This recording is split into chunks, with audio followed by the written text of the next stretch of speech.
अस्सलाम वालेकुम।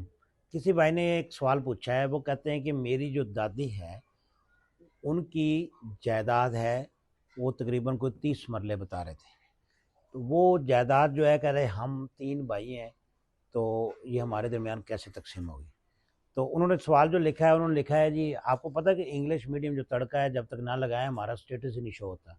तो उस बंदे ने ये लिखा है कि माई ग्रैंड मदर।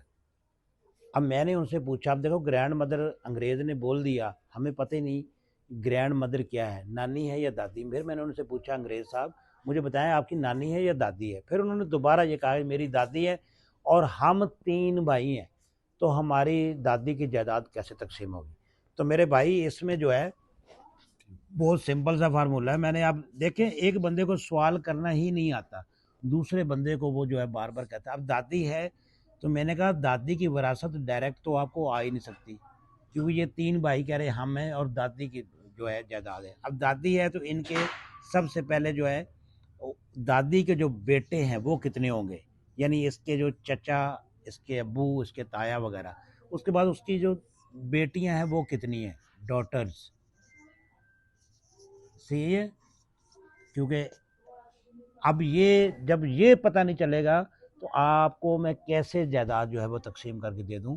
तो मेरे भाई, अब यहाँ से अगर 30 कनाल दादी की है, तो भाई कितने हैं आपके, यानी कि चचा ताया कितने हैं। अब मुझे तो ये पता ही नहीं है, आपने कहा कि हम 3 भाई हैं। अब अगर ये मिसाल के तौर पर ये 3 भाई हैं, एक आपके अब्बू हैं, 2 आपके चचा हैं, तो ये सपोज मैं कर रहा हूँ, और ये आपको पता होगा कितने, 2 इनकी ये बेटियां हैं। तो उसके बाद देखा जाएगा, होगी इनमें बराबर में तकसीम।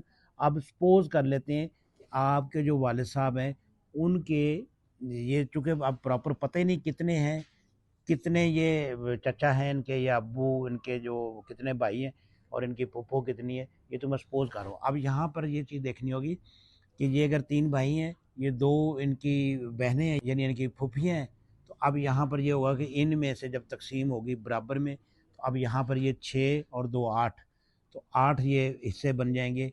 और यहाँ पर ये 30 है, तो अगर 30 मरले हैं तो ये तकरीबन 8 चौक यानी पौने 4 4 मरले तकरीबन आ जाएंगे।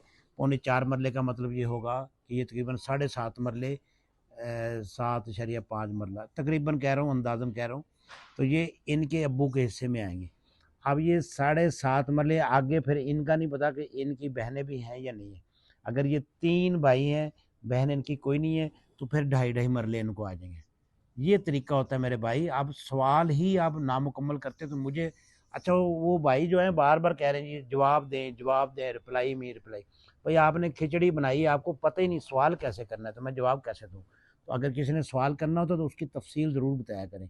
दादी से पोते को डायरेक्ट जायदाद आती ही नहीं है, दादी से हमेशा पहले उसके अब्बू को आएगी, उसके चचा ताया को, उसकी फूफी को जाएगी, उसके बाद जो है इनके जो अब्बू का हिस्सा होगा वो इनमें बराबर में डिवाइड होगा।